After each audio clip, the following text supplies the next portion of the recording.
So we've got May's version of the back lever Manna in the front split. So this version is an isometric. So what you're working on, your basic one, you've really got to develop that tissue tolerance in the shoulder here. Then you can walk it down so the straps are more vertical, and then you're really trying to pull the rings down towards the hip and feel all that weight in the arms. And this is quite hard. You can make it very hard. Ideally be able to lift off here into a straight back lever. It's much easier to lower down in the heavier versions of the back lever than it is to lift into them.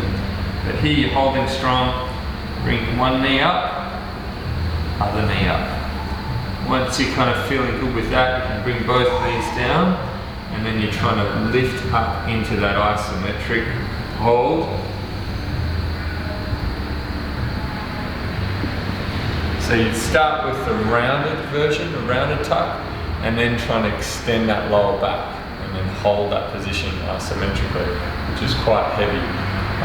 The L-sit version, you might find, we're doing them in the ring, so it's pretty heavy. So for a lot of people, just doing the hold, or even the hold with the bands, like standing in a band, is hard enough just to get up through there and just hold there. Then you're working on the L, the half L, and then the full L.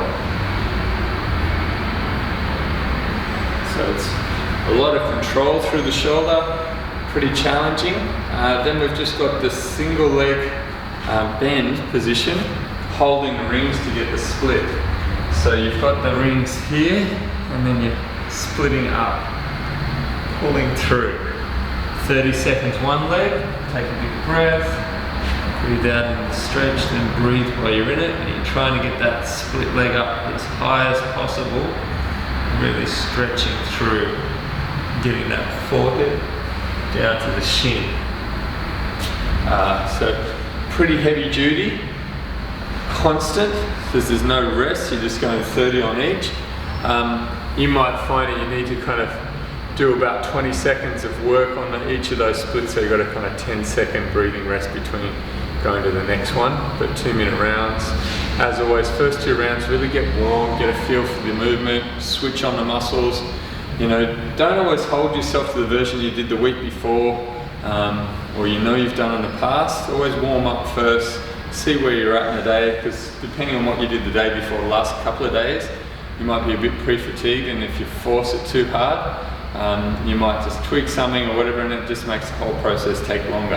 Whereas if you just kind of warm the body up properly and then go into your heavier versions, it just means there's going to be more consistency in the training. What I see is a lot of people kind of drop off with their training and kind of stop and start because they're trying to push the harder versions too much, and then they tweak their neck or the shoulder or something in their ribs or lower back or whatever. And it's good to push yourself, but it's more important for me and for the results that I want for everybody.